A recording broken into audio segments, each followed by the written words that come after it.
Vous voyez, comme l'a dit Loïc, Béatrice, on peut blesser involontairement des personnes. Alors, je dis bien, nous avons de l'affection pour tous et de l'amour pour tous. Voilà. Donc, il est bien évident qu'il faut distinguer l'islam et les musulmans. Joseph Adel, vous avez le livre de Joseph Adel actuellement. Joseph Adel est en train de donner ce témoignage. Donc il est important, le musulman, nous croyons en sa bonne foi. Le musulman croit en Dieu, il essaye de faire de son mieux, il essaye d'adorer Dieu, il donne un témoignage, etc. Donc ça c'est très important. Mais il y a ensuite ce qu'on appelle l'islam. Et la difficulté, c'est que l'islam est un totalitarisme où politique et spirituel sont liés. Il n'y a pas de séparation du politique et du spirituel dans l'islam. Il n'y a pas de séparation. Donc, c'est pour ça que même actuellement, il y a des confusions entre certains disent mais ça c'est l'islamisme, c'est pas l'islam. Non, il faut dire, regardez le témoignage de Joseph Adel. Et Joseph Adel aime profondément les musulmans, puisque c'est sa famille. Hein, il est devenu chrétien, etc. Donc, vous voyez, c'est cela. Alors, ensuite, il y a des courants différents dans la religion musulmane. Il y a des interprétations différentes. Alors, c'est évident qu'il ne faut pas être simpliste. Alors, ce que j'ai pu dire hier, qui a pu être peut-être mal interprété, ou ce matin, je ne me rappelle pas, le mot musulman signifie soumis. Le musulman, c'est celui qui se soumet. Il se soumet à Dieu. Il est soumis. Et vous avez pu remarquer, lorsqu'il y a eu des tremblements de terre, eh bien, les musulmans ne se révoltent pas. On est soumis. Voilà. Alors, ce que j'ai voulu dire hier soir, ce n'est pas une critique des musulmans, puisque nous devons avoir du respect par rapport à cette soumission, parce que justement, cette soumission doit nous émerveiller. Hein, c'est comme le peuple haïtien, après le grand tremblement de terre de l'année dernière, certains se sont scandalisés parce qu'ils ne se révoltaient pas contre Dieu. Au contraire, ils nous ont montré l'exemple d'un abandon dans l'épreuve. Voilà. Alors, cette soumission, nous devons la souligner, mais en même temps, ce que j'ai voulu dire, c'est que le fondement de la loi naturelle, ce n'est pas le seul volontarisme divin. Parce que ça, c'est toute la querelle du Moyen-Âge, des universaux, la querelle de ces courants de pensée entre l'intellectualisme et le volontarisme. La loi naturelle, elle nous vient de Dieu, mais le fondement, c'est la raison, c'est la vérité.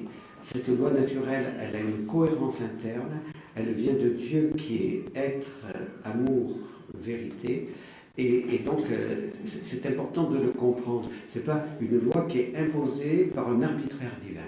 Alors, la question qui m'était posée, c'est qu'il y a des musulmans qui pensent cela aujourd'hui. Mais tant mieux, je dis tant mieux, et prions pour que justement, dans ces dialogues interreligieux, eh bien, nous puissions de plus en plus aider des musulmans à découvrir cela, et qu'on avance vers la vérité tout entière.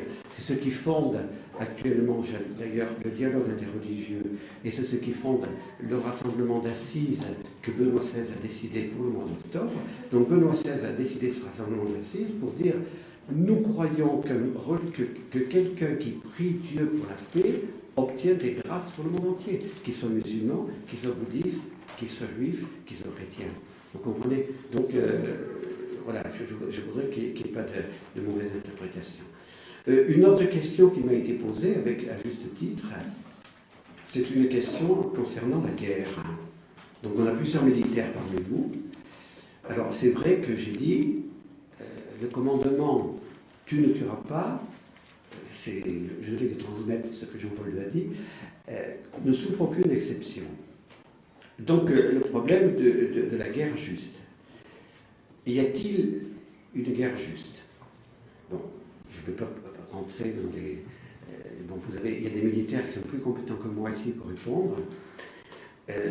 Jean-Paul II, vous avez vu combien s'est engagé pour qu'on n'engage pas la guerre en Irak. Donc il s'est engagé avec une énergie. Il a envoyé à George Bush un cardinal, il avait envoyé un autre cardinal rencontrer Saddam Hussein, c'est le cardinal Echeverry. Et il a tout fait pour qu'on n'engage pas la guerre.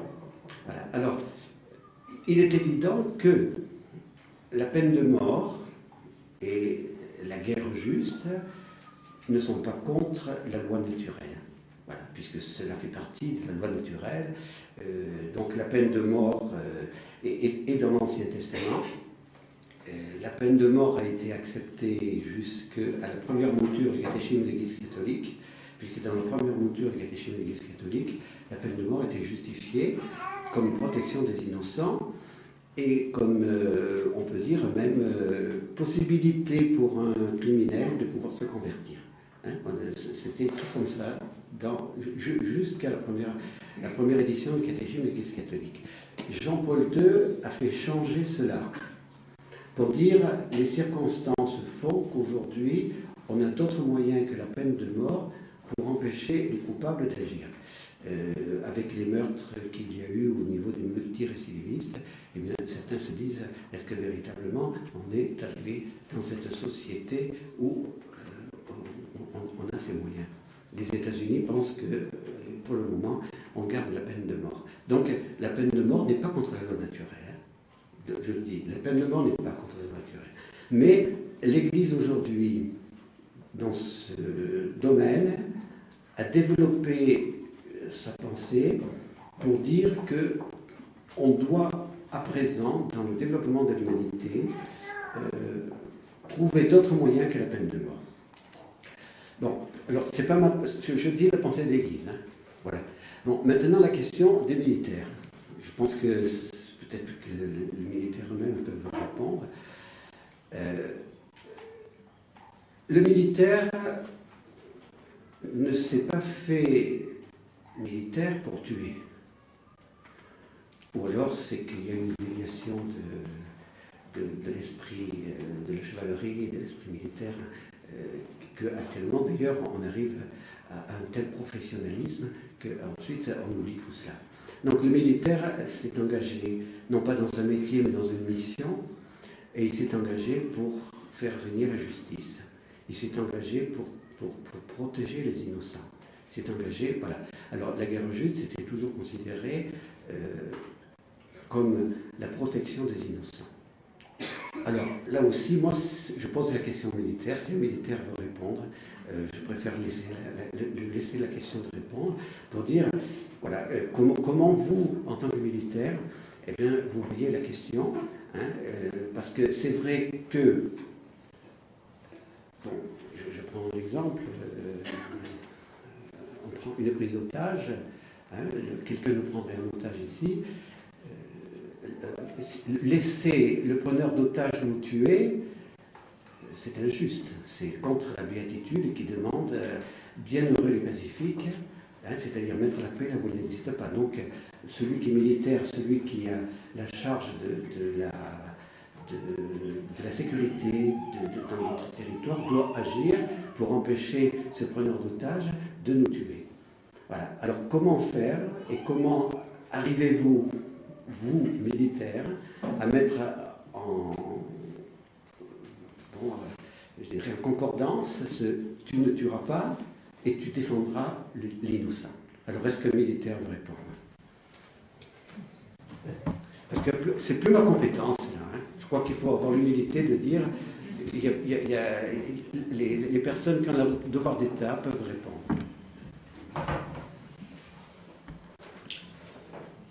C'est une vraie question qui accompagne, à mon sens, et pour mon service, toute la vie, en fait. Que j'ai, j'ose dire, résolu un jour en relisant ce qui est arrivé au général syrien Naaman sous l'ère du prophète Élisée. Je vais vous dire pourquoi. Donc vous voyez, Naaman, c'est le général syrien lépreux, et à qui on dit, écoute, on connaît une solution, et la solution c'est Élisée qui lui dit d'aller se plonger 7 fois dans le Jourdain. Il croit pas trop au départ, et puis il le fait finalement en prenant en compte l'humiliation, et il en sort guéri. Mais ce qui nous intéresse là sur la question, c'est le final, c'est que c'est pas la fin de l'histoire. C'est que ce général dans son service est le tuteur du roi quand celui-ci vient adorer son Dieu. Et donc ce général syrien, Naaman, se retrouve guéri, et donc se retrouve un homme de foi dans le Dieu d'Élisée qui l'a guéri. Il va pour repartir, et il se retourne vers Élisée et lui demande « Mais comment ferais-je maintenant pour endosser mon service qui va consister à être le tuteur, un peu comme la béquille d'un roi qui adore un Dieu en qui il ne croit plus désormais ?» Et la réponse d'Élisée est superbe.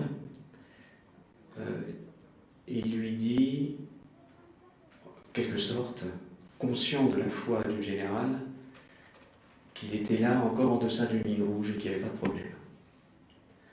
Parce que ce faisant dans son service, il restait en deçà de l'adoration de son roi, et en même temps, dans les conditions du moment, il assumait son service sans être en contradiction avec la foi qu'il venait d'éclore du fait de sa guérison de la lèpre. Et par rapport à la question « tu ne tueras pas » et le soldat occidental engagé dans la défense de son pays, ce qu'il y a, c'est qu'il fait le don de sa vie pour les cas extrêmes où il faudrait mettre sa vie en balance pour la défense des siens qui sont la nation, très caractérisée immédiatement par les gens qu'on aime, sa famille, mais au-delà par la cité que l'on défend. Donc, on est d'abord des défenseurs. Nous sommes les acteurs de la légitime défense.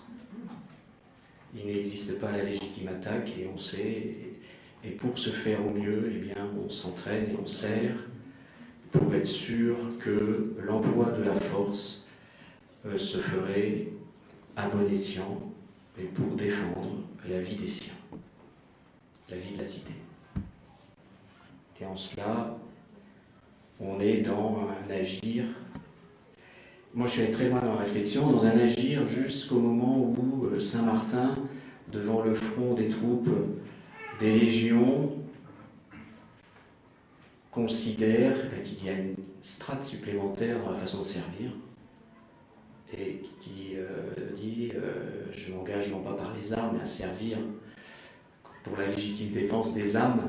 Et là il prend une autre voie, même si il décide d'aller au combat sans les armes devant ces légions, à la fois pour dire que c'est pas par manque de courage qu'il abandonne cette façon de servir, mais pour montrer aux siens, aux légionnaires romains que c'est pas par peur non plus. Il ira au combat, il en reviendra, et on acceptera qu'il change d'itinéraire pour devenir le saint que l'on connaît. Mais il faut quand même qu'il y ait des militaires qui demeurent militaires. Oui, alors j'ajouterais peut-être un point, parce que si vous voulez prendre la parole, non. J'ajouterais quand même une chose pour défendre les militaires, c'est que le ciel est venu à l'aide de la France pour nous, quand les Anglais avaient envahi la France, on était allé chercher Jeanne d'Arc. Mais Jeanne d'Arc n'avait pas d'armes. Et Jeanne d'Arc avait sur son étendard Jésus et Marie. Seulement, ceux qui combattaient avec elle avaient des armes. Merci. Oui, effectivement, c'est moi qui ai posé la question, parce que le commandement négatif à ne pas transgresser me faisait réfléchir davantage à une question à laquelle j'ai déjà réfléchi depuis longtemps, heureusement, parce que c'est quand même le fondement de tout l'engagement d'un militaire, et j'ai plus de 30 ans de service, donc forcément à un moment donné, il faut se poser des vraies questions, et il vaut mieux se les poser de bonne heure, mais ce qui n'empêche pas de se les poser tout au long de sa vie, parce que bien évidemment, une carrière n'est pas linéaire. On ne commence pas avec le même engagement lorsqu'on est jeune, et on ne vit pas tout au long de sa carrière avec la même idée, elle évolue. Elle évolue au fur et à mesure de son âge, de sa maturité et de ses responsabilités. Alors, le terme de légitime défense n'est pas neutre. bien évidemment, parce que la légitime défense, c'est l'ultima ratio, c'est-à-dire lorsqu'on ne peut plus faire autrement, on se défend. Il ne s'agit pas de tuer avant, il ne s'agit pas de tuer d'abord, il s'agit de tuer seulement lorsqu'on ne peut plus faire autrement. C'est ça la légitime défense. Et la guerre juste, c'est bien lorsqu'on a épuisé tous les moyens pour se défendre et qu'il n'y a plus que ce moyen-là. Là, ça devient la guerre juste, sous réserve que la raison pour laquelle on fait la guerre est juste également. Alors là, ensuite, on peut se poser la question, est-ce que toutes les guerres sont justes? Le problème du militaire va se situer dans l'engagement politique qu'il n'a pas, puisqu'il n'est que l'outil. Il va falloir qu'il fasse confiance au système politique qui va l'engager en tant qu'outil capable de tuer pour une guerre, pour un motif qui soit justifié, juste, légitime. Ça peut être un vrai problème puisqu'on n'a pas d'objection de conscience.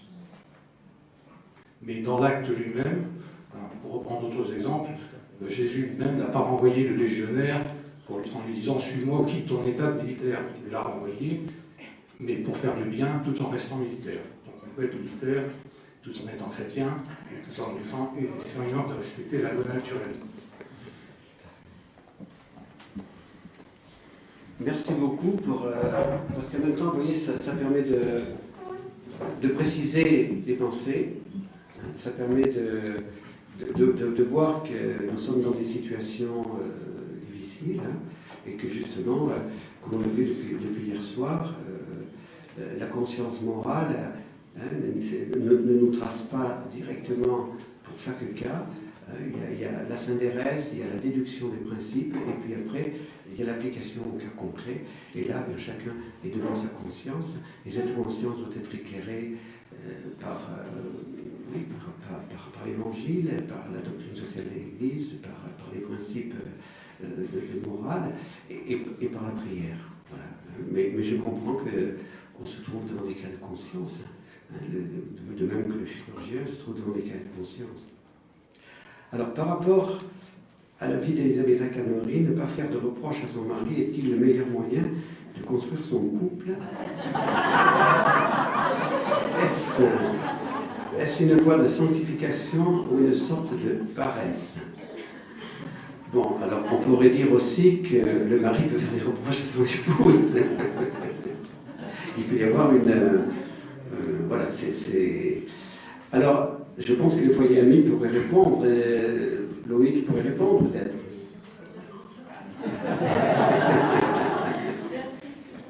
Avec l'expérience. En fait, pour répondre, je vais demander à ce que ma femme sorte de la pièce. Non, en fait, tout à fait, c'est ce que j'allais dire. Dans les foyers amis, le père d'Orne nous a dit qu'il y a un principe dans le ménage qui est le jamais rien l'un sans l'autre. Et le jamais rien l'un sans l'autre, il implique effectivement une confiance qui découle de l'amour que l'on a l'un pour l'autre, mais qui n'exclut pas les reproches, les remarques, les attentes, l'expression des besoins que l'on a à satisfaire l'un et l'autre, mais qu'effectivement dans la vérité et dans la confiance, on est effectivement amené à se faire des commentaires, des remarques. Il nous est arrivé d'avoir des points de vue différents sur une décision à prendre par rapport à un enfant. Je veux dire, à ce moment-là, on peut déjà, 1, en parler, 2, se mettre sous le regard de Dieu avec la prière, 3, là je vais faire une référence à certains articles du directoire qui ont tellement été rédigés avec limpidité par le père d'Orne, que c'est un outil qui nous permet également d'avoir le discernement nécessaire pour prendre la décision juste et bonne. Voilà, je m'arrêterai là. Voilà, et surtout il faut s'exprimer. Surtout il faut s'exprimer, parce qu'en psychologie on parle il faut pas de fusion. La fusion c'est quand l'un ne dit rien et se laisse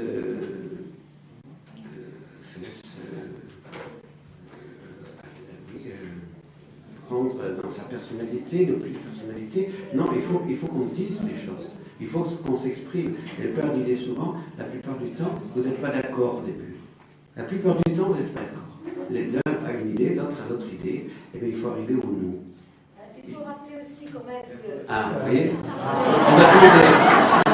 on va demander à Loïc de sortir de la salle. Moi, j'ai le courage de parler de vous.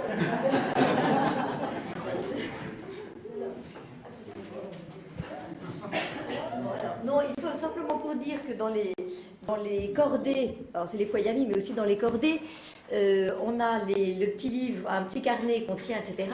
Et que dans le petit carnet, il y a ce qui s'appelle le gant de crin. Donc le gant de crin, ben voilà, de temps en temps, se remettre les pendules à l'heure, etc., pas avoir peur de dire les choses. Et je ferai aussi un petit aparté, alors que pour lequel Père Bernard nous a beaucoup fait grandir en ménage, c'est qu'effectivement, bon, depuis je sais pas combien d'années on va dans la communauté, au début de mon mariage, je ne parlais pas. Et à chaque fois, Père Bernard me disait, est-ce que vous en avez parlé à Loïc? Est-ce que vous avez demandé à Loïc? Qu'est-ce que Loïc en pense? Qu'est-ce que Loïc dirait? Donc voilà, oui, c'est vrai, il faut beaucoup se parler. Ouais, ça nous a beaucoup aidé. Maintenant, je ne peux plus en passer. Bon, il y a d'autres questions qui sont pour le docteur Rémi Groux, mais on les posera demain matin.